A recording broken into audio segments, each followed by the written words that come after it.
As many of you know, Carolyn Baker and I have just produced a manifesto for the birth of a new world out of the death of the old. A very difficult birth, but a possible birth, called Radical Regeneration.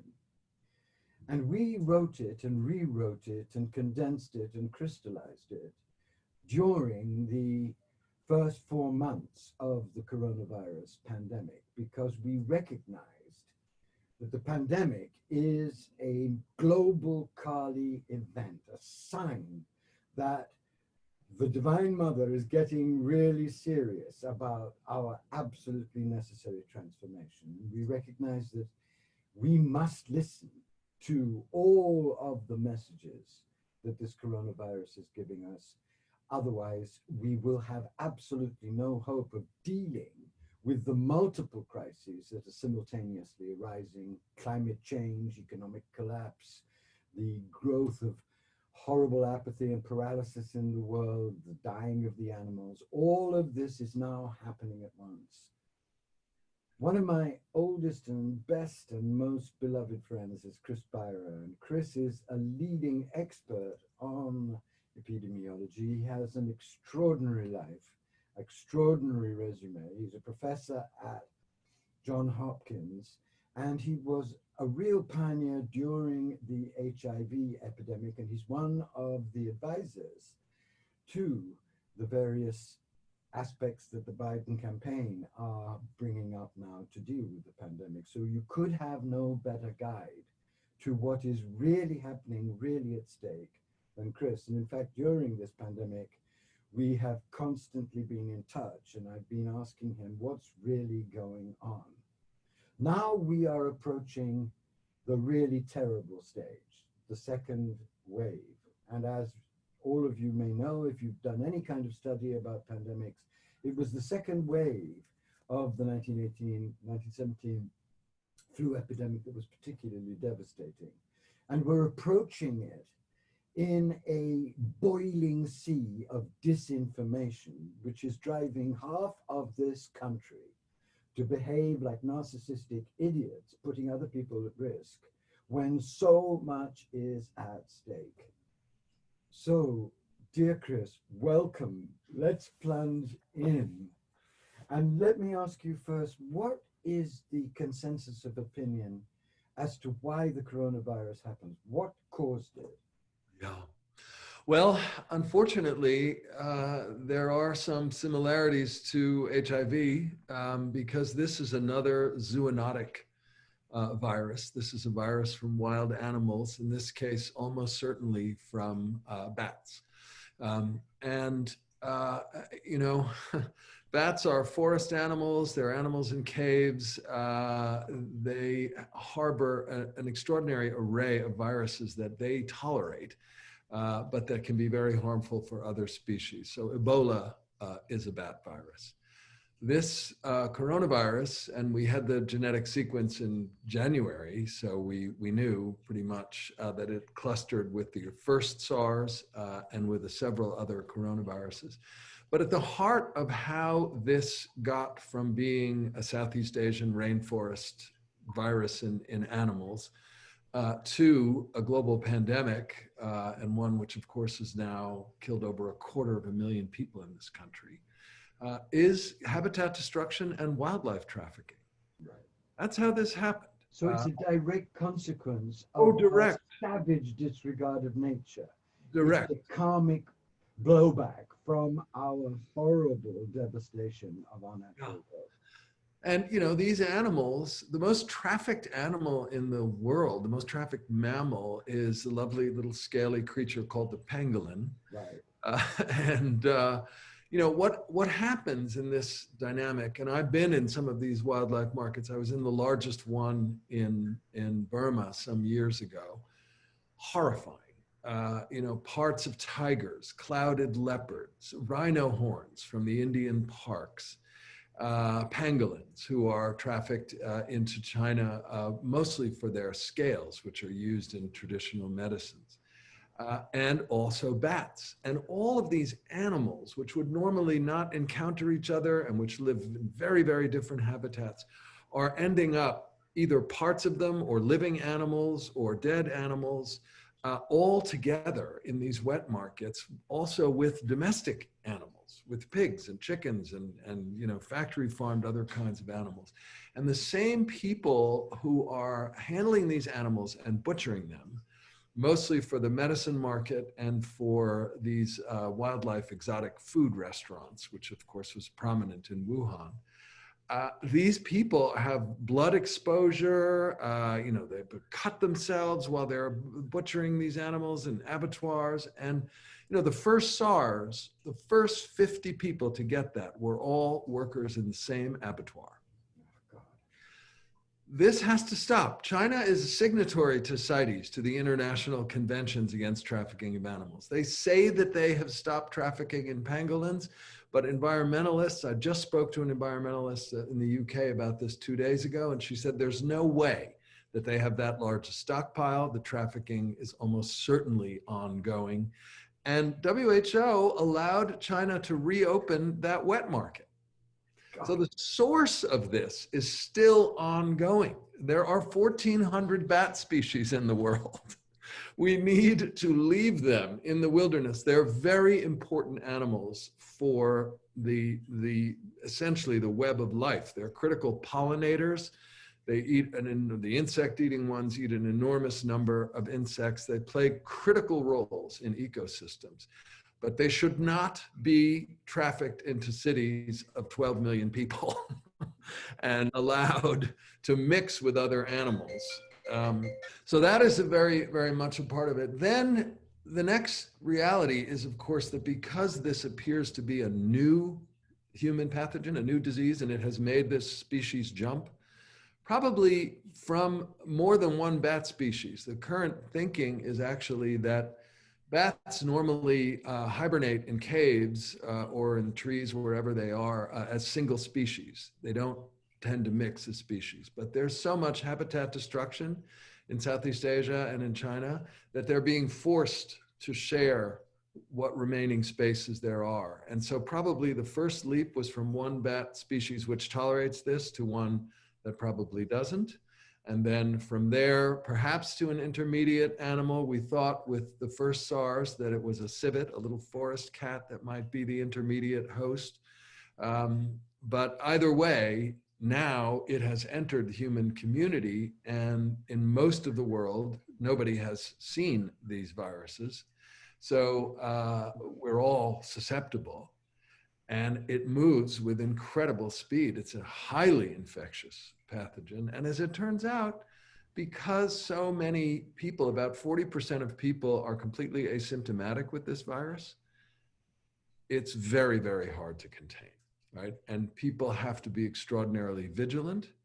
And what we have had in this country in particular, but it's true in many others, is just a catastrophic failure of leadership. Let's really concentrate on that, because there's so much crazy disinformation, especially from that catastrophic leadership. From your point of view, what are the main failures of this administration? Because you've been in the thick of it. We've had endlessly passionate conversations about it. All the epidemiologists that I know are tearing out their hair because it's an unbelievable response has been pathetic and dangerous and genocidal. Let's face it. You know, Andrew, you're a great communicator, right? So the very first thing in any public health campaign, particularly when you're dealing with something like a pandemic, is communication. The communication has to be clear, it has to be consistent, it has to be based on the science, it has to explain why we're going to have to close schools, why people are going to have to wear masks, right? All of that is so central to having, you know, the public understand what the issues are and the imperatives are. And of course, it's not just verbal communication. It's also that leadership requires that you practice what you preach, right? That you demonstrate the leadership you want to see. You saw Vice President Biden and now Vice President-elect Kamala Harris, President-elect Biden, absolutely demonstrating the behaviors that we all need to adapt while this virus is still circulating at such extraordinarily high levels. But instead, what we had was lies, terribly inconsistent communication, different parts of the government saying different things, the CDC coming forward with strict guidelines on reopening schools, then the White House deciding they didn't like those guidelines and making them rescind them, so that in the end, it was so confusing. Governors were giving conflicting messages, delayed messages. We had red states and blue states. These divisions are not real. This virus is moving through the human population. That's all 7+ billion of us. All the political divisions are silly. The borders don't exist. This is a biological phenomenon. Right, but also you had a refusal to mobilize the kinds of resources, focus them. Totally. This is a war. This is a war. And the president has extraordinary powers which would enable him to marshal the whole of the American industry to focus on the kinds of things that people need to combat this fight. That was not done. Oh, God, no. Exactly no. It should have been done. And the blood of hundreds of thousands of people are on the hands of this administration. And that's not an exaggeration. That's not a political position. No. That's a fact. Catastrophic cruelty of what's happening. Yeah, no, that's a fact. That's a fact. People have modeled it very carefully, actually, what would have happened if we had done what was needed, if the president and this administration had done what was needed when they knew, when it turns out, that Trump was briefed by Xi Jinping early on and knew how serious it was. And he says he, didn't want to create panic. Well, there's no worse outcome than death. The reality is that the decision was darker than that. You can't just say that he didn't want to create panic. It was he who was panicked. And he was panicked because of the economy, because he knew that his one chance of being re-elected was on this booming economy, so-called, which would somehow justify all the stripping of environmental laws and all the crazy breaking of laws and all the lies and all the hideous, dreadful, obscene behavior that we witnessed from him. And he knew that if he locked down the economy, there would be economic hurt, and he wanted to avoid that crazily because we can't solve the economy problems now without solving the COVID problem. It's impossible to do. No.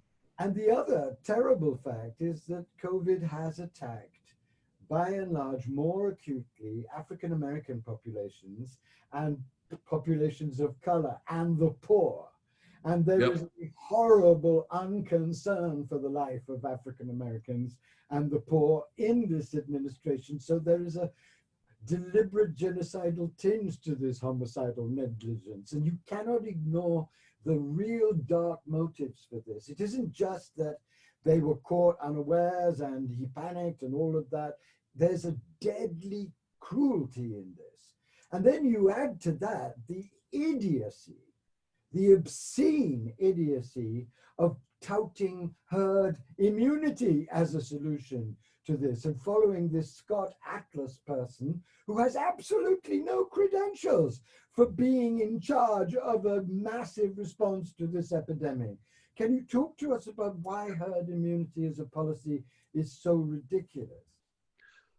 Well, so, this part of it is in a way the most painful and frustrating because from the public health side of it, because we know how good American science can be, and we know how strong leadership is, right? And so to have people who actually know what they're doing marginalized and shut down because they're not fitting in with this ideology, and then people without any expertise being brought forward because there's some synergy, some agreement between where the administration is and their junk science, is so extraordinarily painful, and it of course has cost lives. So the idea, the herd immunity idea somehow is that eventually this virus will burn through an entire population,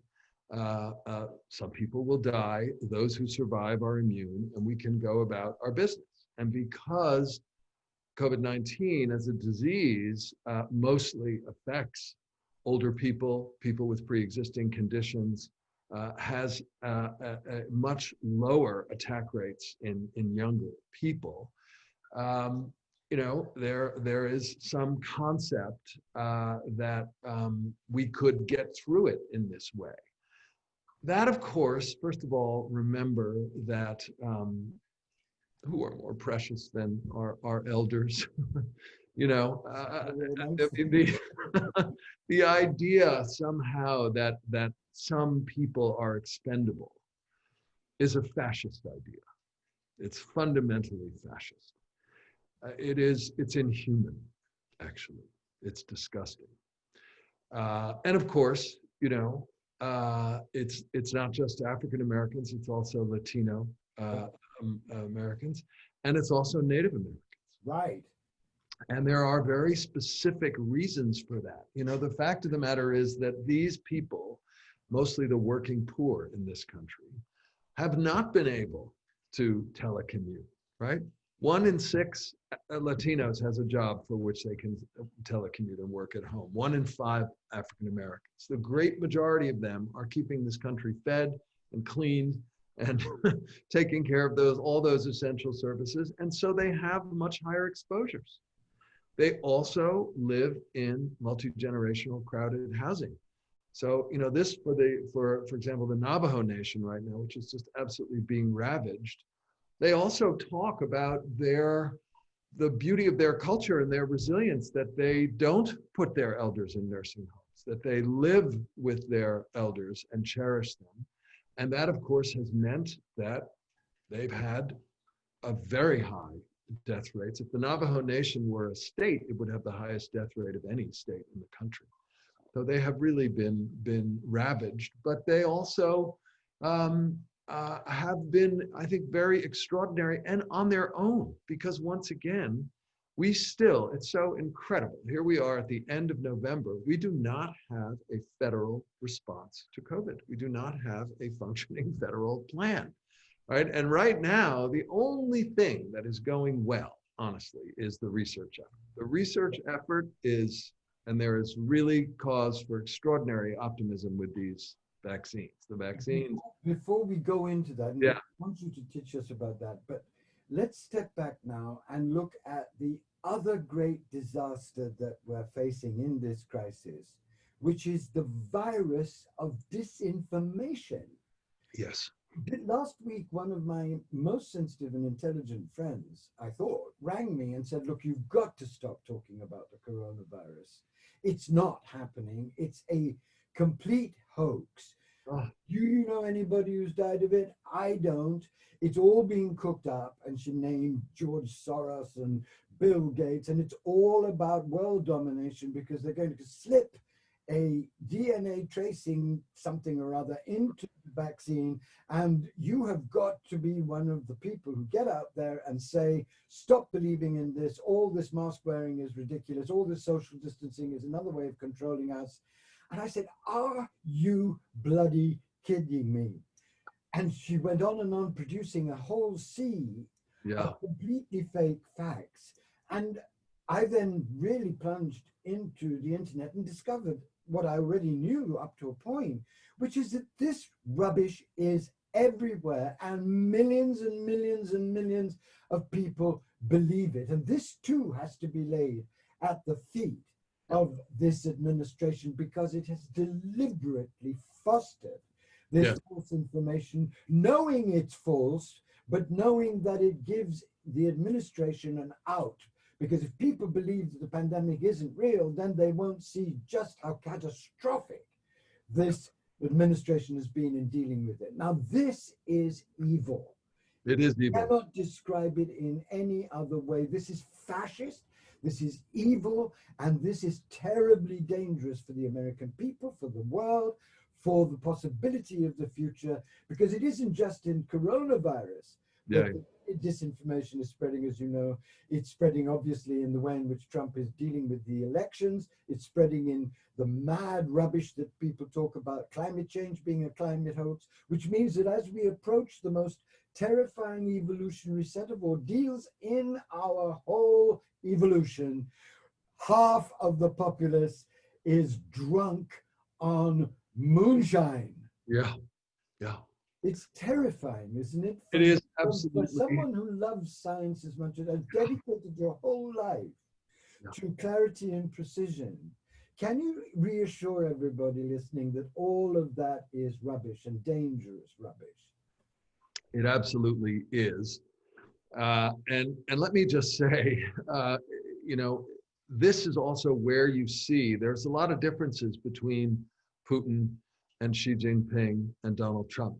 And, you know, supposedly these are socialist regimes or communist regimes or democratic regimes. But in fact, all three of these regimes have been trafficking in disinformation, actively trafficking in this disinformation. And it was extraordinary this summer in a Biden campaign Zoom. We had one of the leaders, people from the inside, talking about what was basically what the Biden campaign was up against. And essentially, so you may know that the Republicans didn't even bother to put out a platform. They just used the 2016 platform because they have no ideas and because there's no platform. The only platform was Donald Trump, right? Right. But the person then went on to say the Trump campaign has two pillars. There are two things that they are doing: voter suppression and disinformation. That's the campaign. That's why there's no platform. And that's why there's no policy. And by the way, the beautiful healthcare plan that's supposed to be coming, there is no plan. They're not releasing it. Nobody's written it. It's not drafted. So how do you run against that, right? How do you go up against that kind of constant disinformation, right?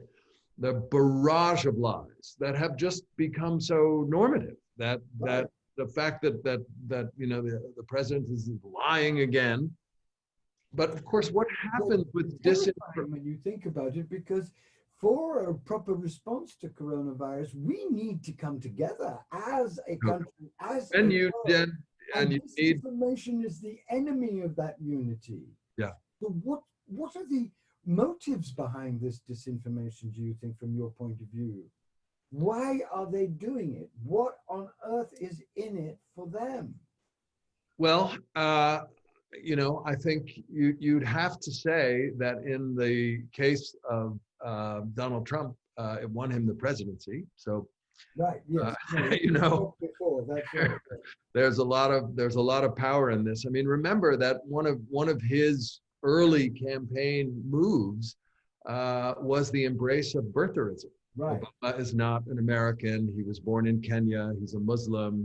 And there are substantial numbers of Americans who believe that also. The problem with this, you know, and I'm sure you've looked at and you've seen some of this cognitive science, is that people are really starting to dig into this. Or what is the basis of it? So, for example, the social media platforms, which of course have allowed the proliferation of this disinformation. Very corruptly, yes. Extraordinary. Zuckerberg has a huge responsibility, which he's not assuming, and they all do. Yeah. Totally. But if you look, for example, at the likelihood or non-likelihood of a fact proliferating or going viral, it's not very different whether it's a bot, whether it's an algorithm or a machine reading that fact and putting it out, or people. Right. Disinformation, bots are also no more or less likely to spread than they spread actual information. They don't know the difference. The algorithms don't know the difference, right? The disinformation, the stuff that motivates people and gets them so exercised, is what people spread, right? And it's at a emotional levels, right? So what is emotionally consistent with you? emotionally consistent for so many people is their fear of African American political power, their fear of women in power, right? So immediately you hear that Hillary Clinton is running a pedophile ring out of a pizzeria in Virginia. A machine is not any more likely to spread that than the fact that she was on the board of Save the Children for 30 years, you know? But a person is, because that resonates with all of those negative emotions. And that, unfortunately, becomes an echo chamber, right, of all of this stuff. So, you know, the oldest conspiracy theory around in Europe was the blood libel, right? Yes. Blood libel is that Jews need the blood of virgin Christian children to make their matzah, to make their unleavened bread, right? And this was the cause. This was how, in early Middle Ages, the Jews got expelled from England. Right, and from The Spain. blood libel Right. and pogroms, and always the start of killing, right? So QAnon, this QAnon conspiracy theory, which also involves George Soros, you know, a worldwide conspiracy of Jewish bankers, George, yes. and Hillary Clinton, is the same thing. There is a pedophile ring inside the federal government that needs the blood of Christian children for their sacrifices. It's the blood libel, right? And Donald Trump is the savior who is fighting against that cabal. That is the mindset. It is absolutely atavistic. It's one of the oldest forms of hate. And it is being recycled and refurbished and put out through social media with unbelievable power. Right. I had an email from another friend who said, you've got to stop talking about how wonderful it is that Kamala Harris is being made vice president-elect because she eats 2 babies a day. And I wrote back, I said, well, she looks pretty good for somebody who's eating 2 babies a day. When would she have anything else to do? I mean, eating 2 babies would take a lot of time. But I had to be idiotically humorous about it because it's so crazy. But when you look at the coronavirus situation in terms of this disinformation, it's very frightening, isn't it, Chris? It totally is. It totally is. And are people traveling in Thanksgiving? Everybody I talk to knows there's going to be a huge surge on top of this second surge because people were too bloody stupid and selfish not to sacrifice one holiday for the benefit of their fellow citizens. Yeah. What does this tell you about your America and our America? What does this tell you about us? Well, you know, Donald Trump couldn't even fake compassion, right? He couldn't even fake it. No. He couldn't even pretend to care. And to do injustice, he hasn't tried. Yeah. But I think, you know, that it first of all, I think one thing that's important to remember about this pandemic is that if you're not in healthcare, if you're not a healthcare worker, it's hard to see, right? Because people are not able to visit their relatives. Right. We've had to, because it's so infectious, we've had to have these firewalls, right? So when you talk to people who are, you know, in the hospitals, in the ICUs, by the way, Hopkins again, the hospital here, Johns Hopkins, is absolutely full to its limit. Again, it's as full as it was in April. You know, people are just overwhelmed with the number of cases, with the amount of loss of life, the amount of suffering. And they're exhausted. They're battered with the exhaustion. And then you have people saying, you know, it's not real. It isn't happening. Right. And those people, of course, are not allowed in the hospitals, right? Unless they're sick with COVID. And there have been, unfortunately, many, many people, including a number of prominent Republicans who denied that this was happening, who refused to mask. And now, of course, the White House has had a super spreader event. I mean, it's so incredible. And you know, front page of the New York Times, the greeting for Amy Coney Barrett, you know, the reception at the White House, elderly people standing around unmasked, right? Insanity. you know, the president's son, you know, it's just been incredible. The chief of staff, you know, But it's much more than irresponsible. It's suicidal and murderous, isn't it? What does it show us about this incredibly bizarre aspect of the American character, the exceptionalism? Don't tell me what to do. I'm free to do whatever I want to do. That is a mad narcissism and entitlement, and it's exploding in this resistance to the truth, resistance to science, and it really does put all of the amazing efforts of people like you and all the amazing heroic efforts of all of the health workers at risk. Even with the vaccine coming, we're still in this exploding madness of disinformation. We still have at least a third of the country denying that the COVID epidemic is as bad as it is. We still have millions of people not following the regulations. How do you see this? You know, I think the kind of American exceptionalism that you're talking about, right, has at its core, at its deepest core, racism, anti-Black racism. Oh, It's very fundamental, right? Because our whole struggle over states' rights, and the reason that we created this antiquated electoral college, was to protect slavery. right. The reason that we Protect us don't from the have slave's anger also. Totally. Yes. Totally.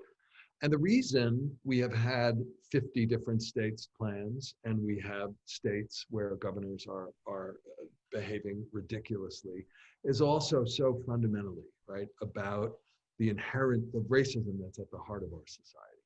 So I'll just give you one example. So why is it that the US remains this extreme outlier in not also having a national health system?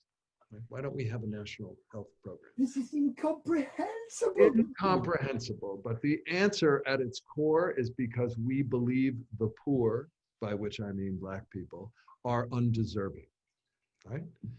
White people pulled ourselves up by our bootstraps. We have our own myths. Our Western myths are, you know, we're not privileged, we're not racist, right? But at the end of the day, always, you know, this sense that those who have less deserve less, and we will be paying for those lazy people, right? Ronald Reagan, The welfare queen. welfare queen, absolutely rode this to the White House. Right. But it's an extremely corrupt understanding, isn't it? Because first you degrade, humiliate, destroy for centuries a group of people, and then you blame them for the horror of the poverty that your system has placed them in. So that's a total nightmare of corrupt vision, isn't it? It absolutely is. And you and know, now America's paying for that because this ignorance and this refusal to see the truth is going to kill hundreds of thousands of white Americans. So it's a terrifying karmic tango, isn't it? And you know, it predates Donald Trump in so many profound ways, right? Yeah. Because you know, the whole idea of the Affordable Care Act, this idea that we're going to extend the health franchise to the working poor, which was, you know, imagine that. Yeah. You know, why did the Republicans bring it to a vote on the floor more than 50 times, right? It just made destroying it an absolute sacred cow. And they had to lie, and they did. Well, they created the fantasy of death panels that grandma was going to be killed like a hog. And those divorces from reality are also what allowed Donald Trump to seize power. Exactly. If you separate your politics from reality, right, you can't be surprised when a fantasist TV personality is able to seize control of your party. Because and of the country and of the whole psychic atmosphere for 4 damn years we've lived. Oh my God. I mean, to have lived in a world where the most powerful man on the planet is a malignant, narcissistic fool who is uninterested actually in reality and in the world. Uninterested. I mean, you know, But I think that that really is critical, and it's important because it means that the struggle also for trying to have facts and evidence and science be back at the center of policymaking means that, you know, the Republican Party hasn't gone away, and they're, you know, still spreading this. based, you know, fantasy. And by the way, the Affordable Care Act was a moderate Republican plan. It was Mitt Romney's plan from Massachusetts. It used to be called Romney Care, right? So, you know, almost everybody in public health, we all believe there should be a single payer national health care system. That's, you know, absolutely. And that what Obama was trying to do was a piecemeal approach to try and fix a very broken system, but probably the only thing he could get done. Now, of course, let's look at the vaccine, because everything you're saying bears down on the next great challenge.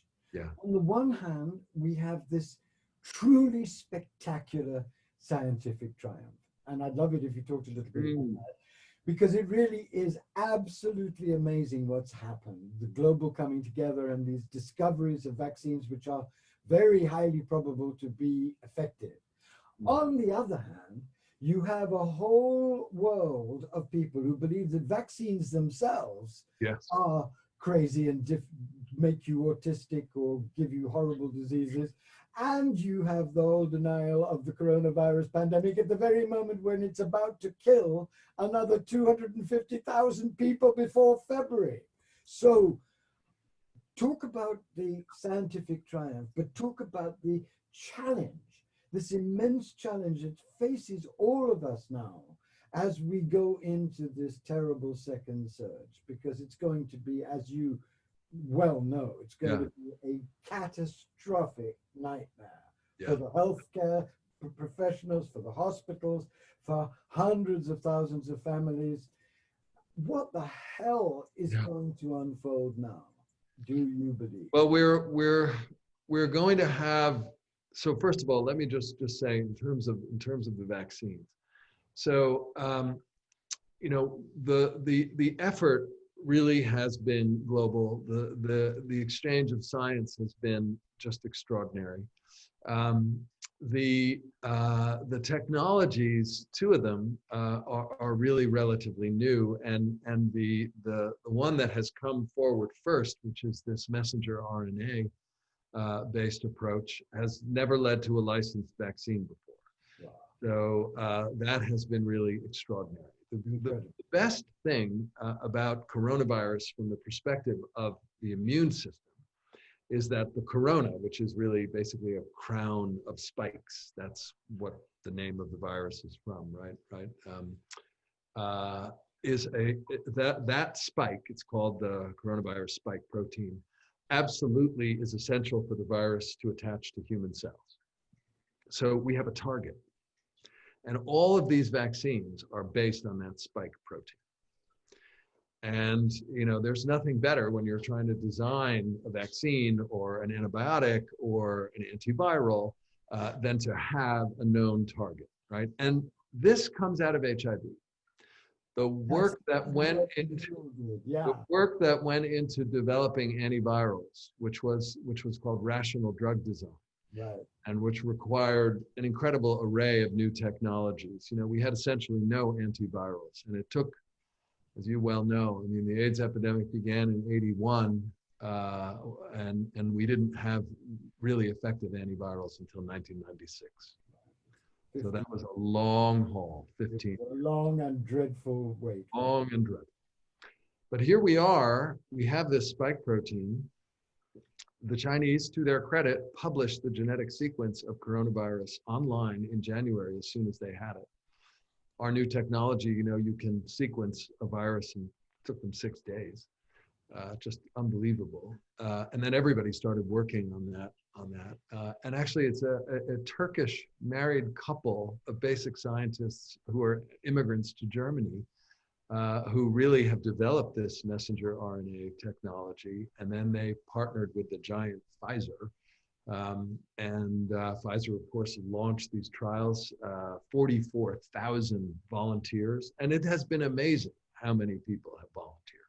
That's truly heroic, isn't it? They It's have of all extraordinary. ages, it's amazing, yeah. Yeah, and these are what are called clinical endpoint trials. So this vaccine does not protect you from coronavirus infection.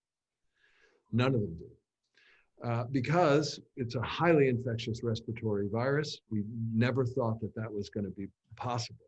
What they do is protect you from COVID-19, from the disease. Right? So what you're doing is you're immunizing huge numbers of people, and then you see how they do dealing with the coronavirus. Now, the reason these trials have gone so quickly is because we have so much transmission.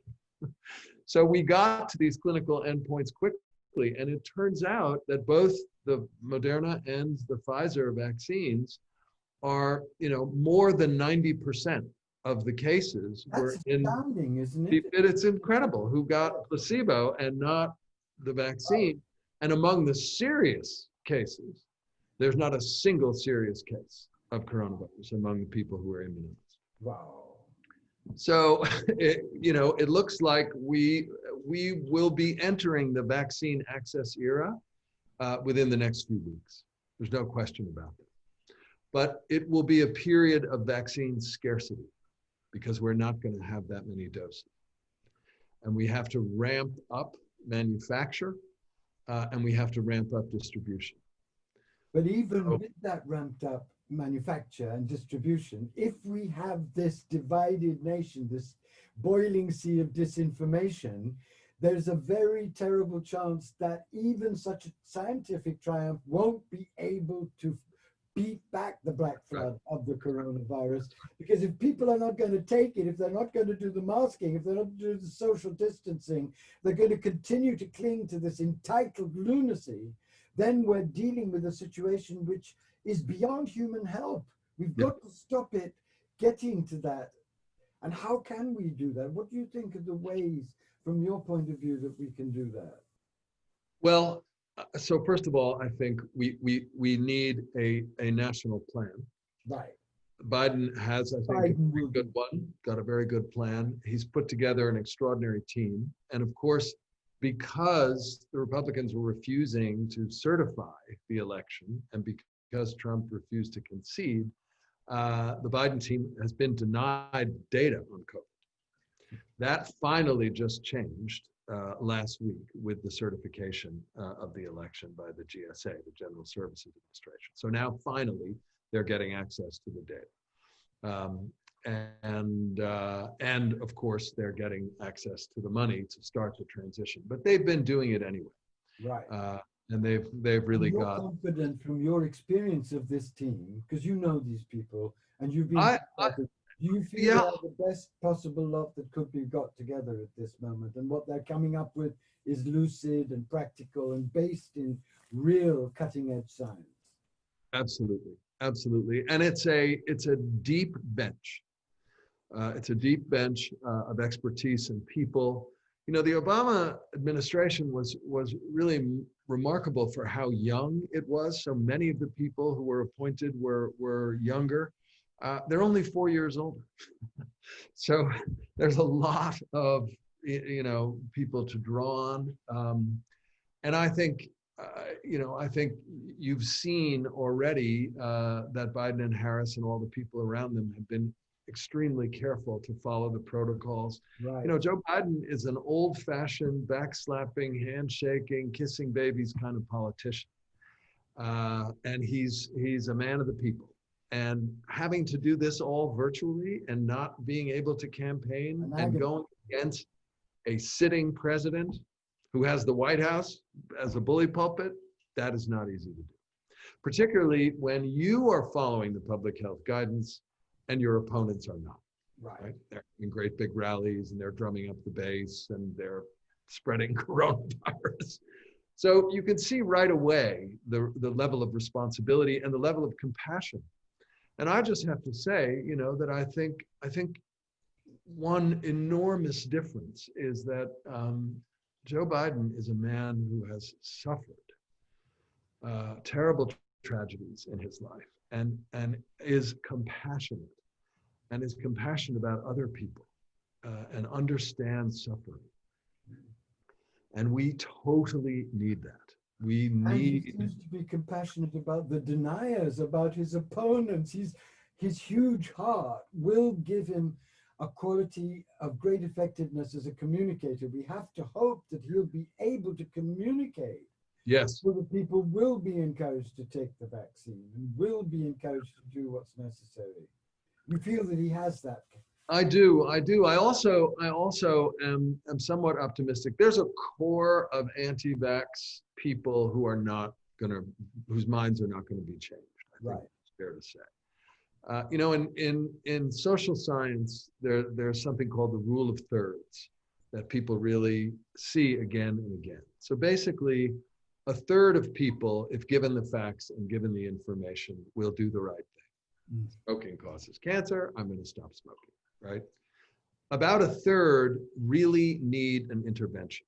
So they are the people who need, you know, a national plan, a president who is seriously in charge, you know, mask mandates on mass transportation across the board.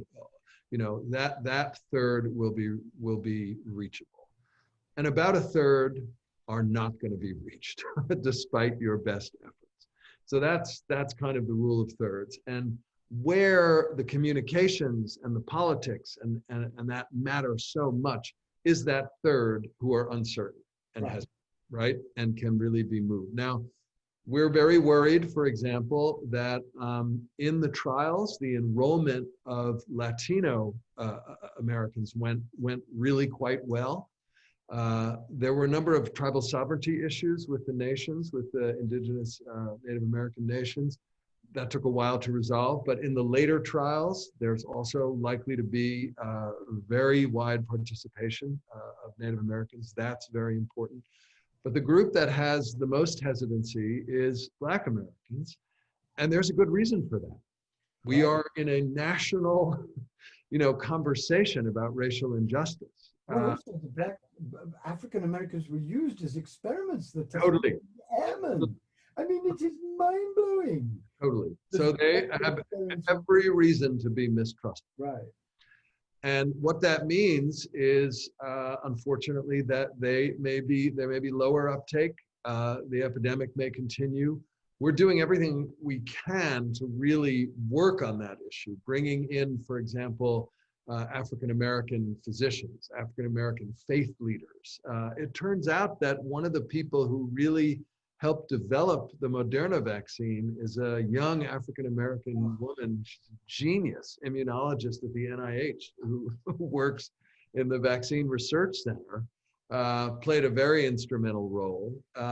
Dolly Parton played a very instrumental role in that vaccine. She gave $1 million to Tennessee. So, you know, we need Dolly, and we need, you know, we need people we need like Beyonce, we need Jay-Z, we need the great Black artists to come out and say, look, we need people who have authority. Well, there'll be so many people from the African American community who will come out for Biden. They've shown that again. Oh, totally. No. And that was decisive, particularly African American women who have the highest voter participation of any demographic. They're the key to this too, aren't they? Central. So much as you central. And, you know, they are, the majority of healthcare workers in this country are low-income women of color, right? They're low-income women of color. They're not me, a professor at Hopkins, you know. And that is because there's so many jobs in healthcare that are about taking care of people in nursing homes, rehab facilities, all the tech jobs, you know, all the nurses' aide jobs, respiratory therapists. You spend any time in a hospital, you are surrounded by women of color. And so, of course, they have been. I was, and Mike, I have to tell you that you never feel safer or more loved I know. or more held. I couldn't begin to describe what it was like. I just had a hip replacement, and I was only there for a night, and of course you don't sleep a wink, but all the people that I met, I just loved. I was just amazed. And we had conversations during the night precisely about COVID, and they were saying, first they were saying they were totally shattered and exhausted because the demands are unbelievable. Second, they were saying that COVID is an absolute nightmare. It is so horrible to die of COVID because of what happens, and then the after effects are dreadful if you survive it. And then they were saying that they just couldn't understand why people weren't doing everything to avoid getting what they had had to see night in, day out for months. It was a hallucinatory being with them because they weren't blaming anybody, they weren't damning anybody, they were heartbroken. Yeah, I know. And they've just been heroic, you know, they've just been heroic. And so that is a real encouragement to me. And I think that they are going to play such critical roles, first of all, because they're going to be in the first group of prioritization for vaccines as frontline healthcare workers. And so they'll be the first to be immunized. And hopefully that will really help get the word out. You know, it'll also be the other, you know, ambulance drivers and firemen and you know, all those folks who play such roles and are right in front of the public and have to be, and the EMTs. So they'll all be immunized. That's going to be starting. You know, I think a month at least, wouldn't it? It's got. Oh yeah. No, it'll be starting before the new year. And we probably, this period of vaccine scarcity and not having enough for everybody who wants it is probably going to last through the summer. That's kind of our best thinking.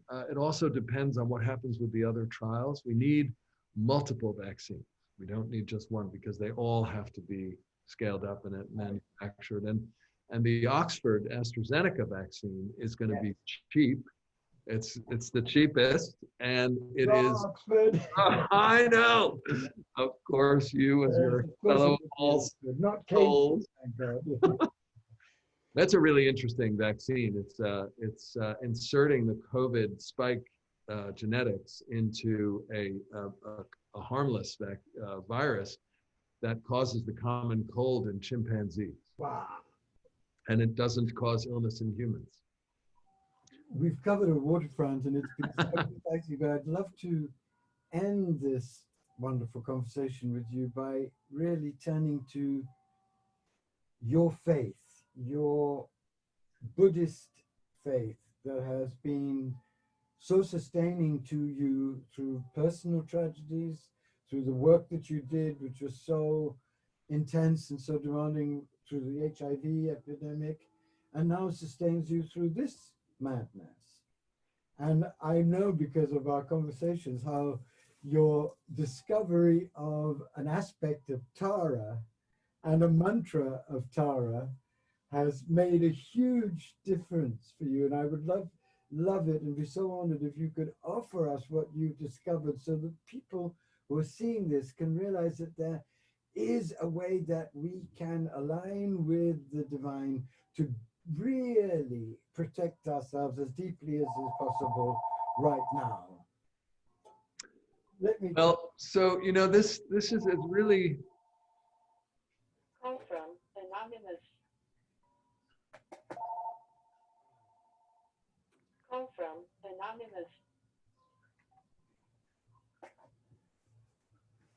So sorry. No, not at all. You could edit that a little bit.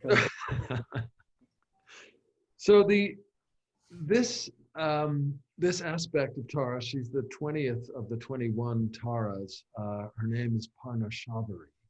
Parnashavari. That's so gorgeous. The leaf-clad one. The leaf-clad. She's the leaf-clad goddess who lives in the forests, and she protects the forests and all the creatures that live in them. So the way I encountered her, the way that she sort of came into actually my family's consciousness, is that my niece, who I adore, is also Tibetan Buddhist. She actually is fluent in Tibetan, unlike her uncle. And she married a Tibetan doctor, a traditional Tibetan physician. They're called an Amchi, a wonderful man who actually walked out of Tibet at 18 to get a Buddhist education. Wow. And he's from a nomad family. He grew up one of 11 children on the Tibetan plateau. And so we were together this summer. I went up to, do a socially distanced visit and see my 87-year-old mother. And we were having a conversation, and I said to him, so how do Tibetans, how does your system of medicine understand a pandemic like COVID, an epidemic? How do you see that? And he said, oh, well, let me tell you about this particular deity. So Parnashavari is this emanation of Tara. She is this forest deity. And he said, we understand that both diseases, epidemic diseases, come out of the forests and out of the creatures in the forests, and also that so many of our medicines, so many of the plant and mineral bases also come from the disease and the antidote. Yes. Exactly. And that it's so important to protect the forests. And we see this epidemic as about having degraded the environment and violated the forests. And I said, that's amazing. Really? Is that? And he said, yes. And Parnashavari, typically the Tibetans also understand. So, in traditional Tibetan Indian society, of course, people were quite dispersed. Tibet is a very low population density. And the only times that people really gathered in large numbers were for things like the Monla, right? Prayer festival, where tens of thousands of people, or, the Kumbh Melas, right? Which become the largest city in the world for 40 days, right? They understand that when you have that many people gathered together, you get disease outbreaks, you get epidemics. That's exactly right. For example, measles, you need a certain density of children to have a measles outbreak. Right. It's never going to happen in your nomad tent. But when you have, 100,000 children, measles instantly becomes epidemic.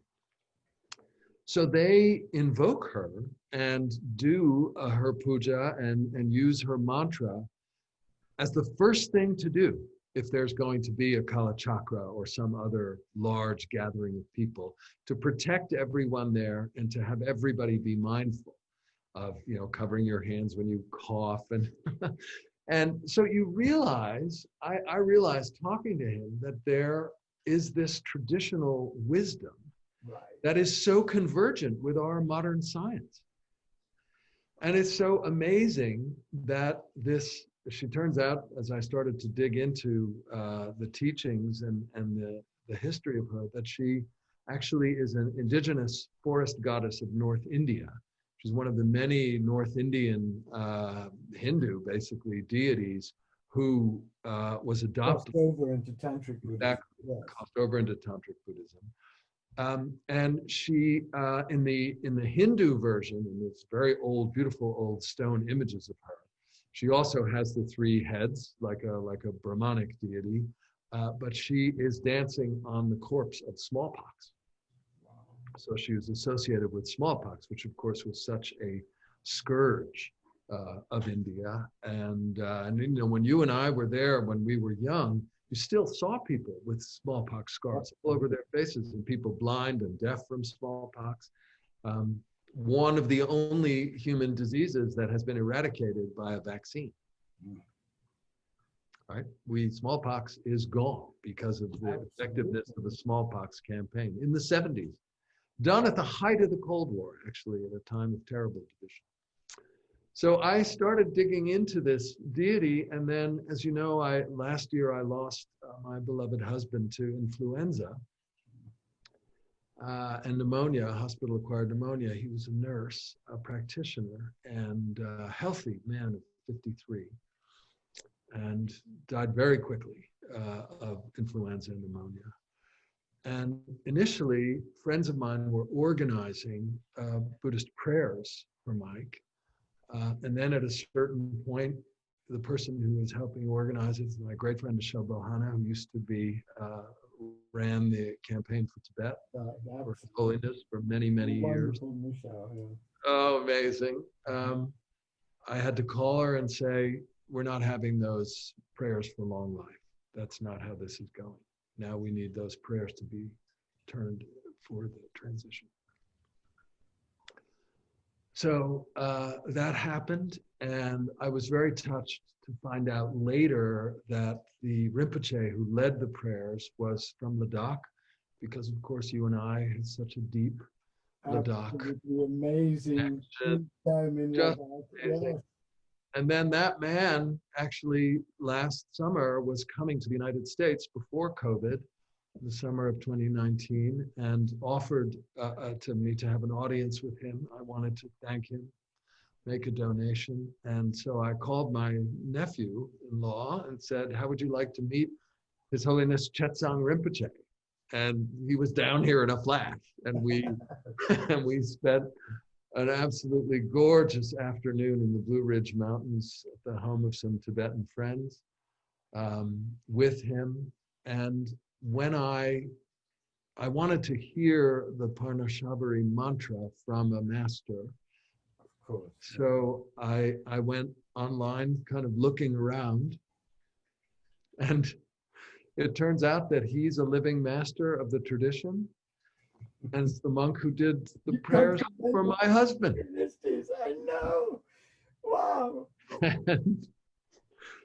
And so then I decided, I have a great friend who's a British environmentalist and who is the head of the forestry division for the Environmental Investigation Agency. Dave Doherty, we used to live together in Chiang Mai years ago, shared houses. And I decided, she's turning 60, that I would basically have a Parnashabari Tanka commissioned for her. And I just got it 2 days ago in advance of our conversation. The JPEGs, it hasn't arrived, but I have the JPEGs. So I can screen share if you want to see. Well, what would be so lovely is that when we get this together, if you could send me the email of it with the mantra that you're about to recite, and then I could send it to everybody, so everybody absolutely could have it, because I think there's something so wonderful about you and I as old dear friends, as old Dharma buddies, talking about this in the beginning of the second surge, so that people out there can have this mantra, have this beautiful image of the Divine Mother saving, helping, transforming. Absolutely. And happily, you know, the circulars have gone out. There are monks and nuns and lay Buddhist practitioners all over the world, in the Tibetan world, who have been asked. Yes. They're all at it because they know that she's the one who can help at this moment, this aspect. That's it. Could you recite the mantra for us? Could you recite it? We could have it from you. Yes, yes. So it's Om Pisachi Parnashabari Sarvavoya Prashamana Ye Soha. Maybe Om Pisachi Parnashabari Sarvavoya Prashamana Ye Soha. Om Pisachi Parnashabari Sarvavoya Prashamana Ye Soha. Oh, so beautiful. You feel the power and the joy in it. And you've been practicing it, and it has had really amazing revelations for you, hasn't it? It's not, you're not offering this because this is a beautiful curiosity. No. Because you know it transforms your energy, your perception, your commitment. You've been telling me. Totally. To share she just spontaneously erupts all day long, I find. But also, you know, I run in the woods. There's one little patch of woods here in Baltimore City where I live, where there's a stream and it's a park, and it's really the only woodland around. And I've been walking there and running there with Mike for 20 years. And I was doing her mantra in my mind in the woods. And I just burst out laughing. I was like, right, the protectress of the forest. here we are in this little slice of urban forest. And in that place, there are great horned owls, um, there are hawks, there are woodpeckers, I've seen fox. It is full of her creatures as well. But the sense now that we need to understand that COVID has come about because of our destruction of nature, and that we have such a narrow window to turn this around. 7 billion people can live on this planet, but we can only do so if we completely change the way we construct our societies. And we have got to preserve the remaining forests and jungles and woodlands and wildlands and wetlands. We just have to. And you know that the very last thing that this administration and the energy companies behind it have tried to do is drill in the Arctic National Yes, I saw that. Wildlife Refuge and log the Songus Forest, the only, this pristine temperate rainforest in North America. Because we're unique. North America has temperate rainforests. It's the only place in the world in the Pacific Northwest. They are precious. Oh, precious. you've been to Oregon. You've been in those glorious forests. Oh. Parna Shavari lives there when she's around here. God. Parna Shavari lives there. Shall we see her? Yes. So here you are. This is the close-up of Parna Shavari, and this is the full tanka. And as you can see, she's wearing a skirt of leaves. She's called the leaf-clad goddess who lives in the wild place. And of course, the wisdom in this tradition is to understand, for example, that it's the forests that play such an important role in the creation of clouds and of rain, and of course of fresh water. So here is a forest covered in cloud, and that fresh water coming, so essential to life in the Himalayas. Bhutan is one of the last holdouts. It's still 70% old growth forests, and it produces so much of the water. Here again is a forest area with her rivers coming. Here's one of her trees. Dancing. Yeah, with a beautiful little anklet of cloud. Of course, forest creatures. These are the deer, the Tibetan Buddhist symbol of awareness, because they have such sense organs, hearing and sight. The Indian version, she is dancing on a smallpox victim because of the tradition of smallpox. But this, of course, is the tantric version, and she has a green halo, which is really unique. But that is her color, the green from the forests, and she is wearing. This is a tree snake, a forest snake. It's a very poisonous green tree snake. As one of her adornments. And of course, that again is the extraordinary life of these wild places, and also the potential for destructive things like COVID. And so I think there's so much. The one that he did for you, isn't it? Yes. These actually, this is two different tankas. This is the close-up of one, and this is the full version of the other. And I being a very imperfect Buddhist, I commissioned one for myself as well, because I really felt that and also I think it's so important not to be moving antiquities around the world, but really to be supporting living artists. Absolutely. But it's so important at this moment that what you're giving us too, because I think if we're going to learn all of the different tragic and amazing lessons that this coronavirus is trying to teach us, we're going to have faith in a mother that is simultaneously killing us and rebirthing us. And here is an image out of the depths of indigenous wisdom, but also out of one of the most supremely wise and liberating mystical systems the world has, which we both have been so deeply absorbed in, Tibetan Buddhism. Yeah. And now we're, through you, this mantra and this image are going to go out to thousands of people, so that let's encourage everybody to truly do the mantra and to truly Mhm. pour on this support and beg human beings to go through a transformation of consciousness so that they can join with her and protect the forest, so that we can come in to a world that will be healed and healthy and compassionate and joyful and just.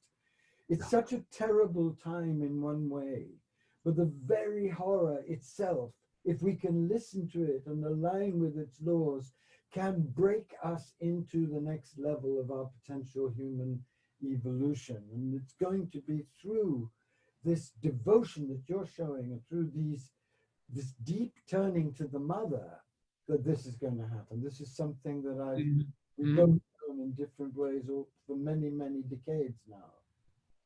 Absolutely, absolutely. And then, as you can see, she is armed.